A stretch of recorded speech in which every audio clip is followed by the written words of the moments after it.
All right, I got the Toyota Tacoma 2015 four-wheel drive SR5 model. Got it in the garage, and we are doing a complete front, rear, differential fluid change, and the transfer case. So I'm gonna get underneath the truck, and I'll give you a look at the transfer case where I started. One more thing I want you to be aware of. See this full synthetic 7590? After talking to my transmission mechanic and watching YouTube videos, especially the car care nut guy, I love that guy.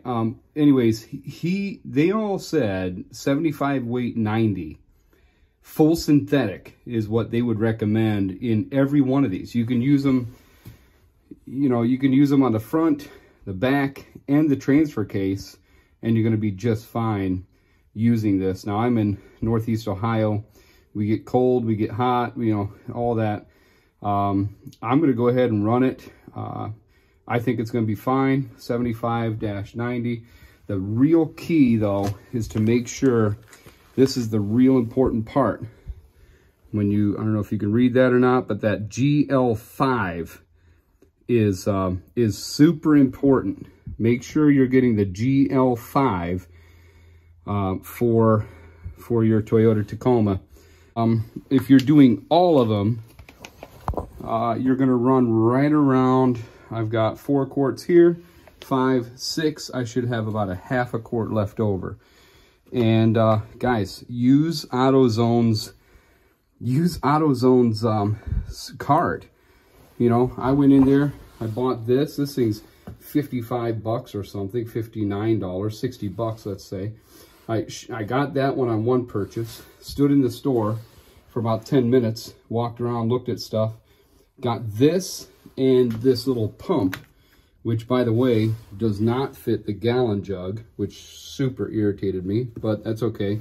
I'll just go ahead and empty these and put this inside of that and do it that way. But in the next purchase, I got this and the pump, and that came to like $32. So that AutoZone card, every $20 purchase before tax, you get a point. Every 5th point, you get $20 off. Well, I just so happened to be, use this one for 3, use that one for 4, and then that one I got free. Well, it cost me like 27 cents because I was using the AutoZone points. Just a FYI, you give yourself 5 minutes after you make a purchase, break up your purchases if they're, if you can do that, and get yourself one of these for free, essentially. All right, so as I get under the truck here, I want you to see a couple things before I go too much farther. I got my oil pan sitting there ready. Got the truck up on ramps to give myself a little more room. And I needed this little breaker bar right here. And I've just got a small 3/8 wrench that I could get on there, but I used that braking bar on the end of that. But the first thing I did is took this hammer and just lightly tapped. I lightly tapped, hopefully you can see this. I lightly tap this one first. So this is your fill, this is your drain. I used a 15/16 socket. I don't have a metric that'll fit that. The 15/16 socket fit okay on this one. But you always start here just to be sure that you don't drain your fluid before undoing that, because sometimes, the way I understand it, these can get stuck on there and you can't get them off. And now you won't be able to fill your transfer case. So you always crack open your fill tube before your drain plug. So anyways, got that done, got it out, looks pretty clean, and broke this open and drained the oil out. And now I'm ready to go ahead and put this thing back on there, make sure the washer's on there good. It's on there for me. So I'll get this back together and start filling it with oil. All right, real quickly, I'm gonna try to get a good view of this, but I've got I've got this little squeeze bottle, the little tip. Leave enough room. Don't give yourself too little room. Get that little tip up in there, and then I've got this thing just squeezed up against the drive shaft, and slowly, not too fast, slowly just trying to squeeze this stuff in there. All right, guys, so that's it. Got this done. What you want to watch for is the mock full. So when I finished it off with this little pump, it takes a little bit more than a quart. So when you first do it, you're going to think you're full because it's going to start dripping. Pump very slowly, just, you know, another 4 or 5 times until you pull that tube out and you got yourself a steady stream coming out of there. Once you see a steady stream dripping off of this bolt, you know you're pretty full. It will stop dripping and actually go to a stream. That's what you want.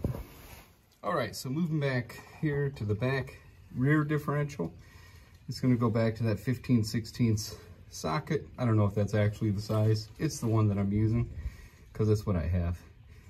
So again, you'll see that I'm starting with that fill tube, drain plug, right, or fill plug right there.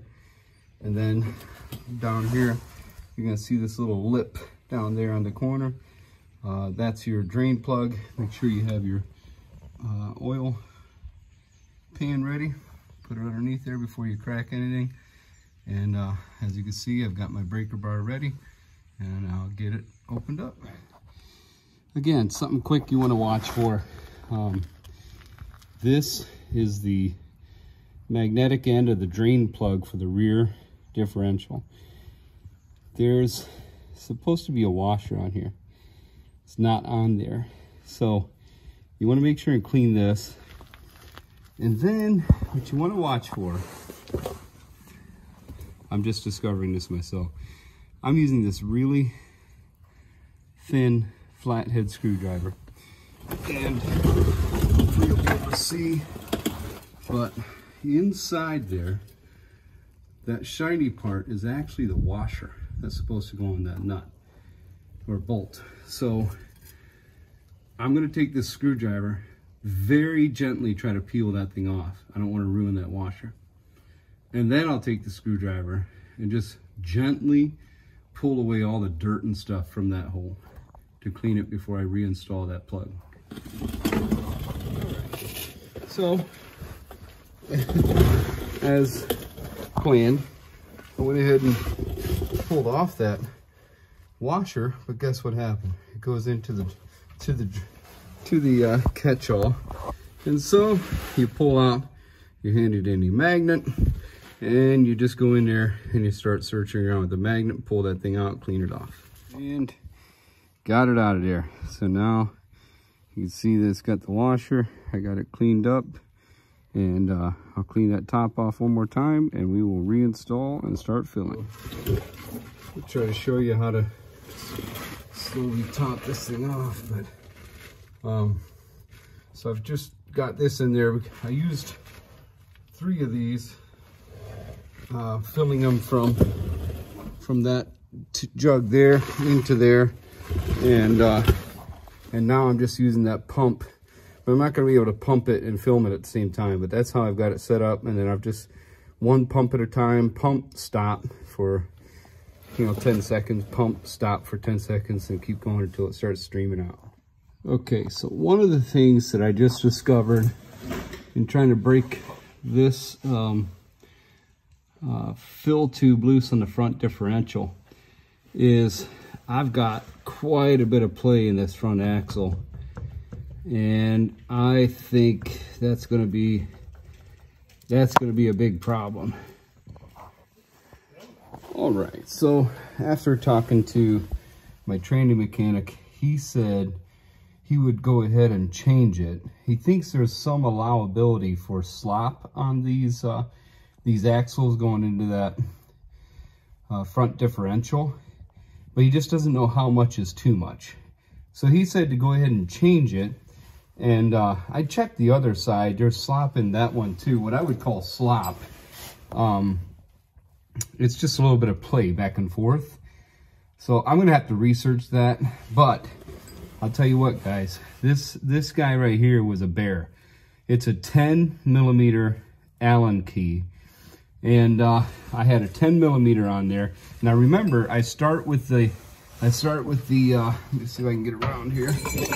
I start with that guy right there, the filler drain plug, the filler plug, and make sure I can get that one opened up. That one I was able to without much of a problem, but this guy right here needed some persuading. And so I put the 10 mil on there, this 10 mil, and then once it was in there, I went ahead and tapped on it quite a bit with this hammer. And then I grabbed this, I don't know, 16-inch long metal bar, and very easily, and gently as possible, applied steady pressure to it, trying to make sure that I don't strip the end out as I do that. You gotta be very careful of that. But that worked, and once it popped, it was open. I mean, there was no struggle at all, but just to get that initial break was a little bit of a struggle. Just be aware of that. Okay, I'm gonna attempt to show you what I did here to help me out. This was a really difficult spot to pump this little bag of oil into that location. So check this out, it's really helpful. Take this hose, snake it. I don't know if you can see that or not, I hope you can, but snake that hose right over top of that axle and insert it into that fill hole, and allow that to keep your hose in place. And then what I was doing is I just grabbed this, because you need the end of that pump to stay into the fluid. So I just grabbed this thing, put it up against this spot right here, and I was able to just push up with my right hand, and it pumped into the differential without having to use two hands. It was super helpful. So just wanted to show you that real quick too.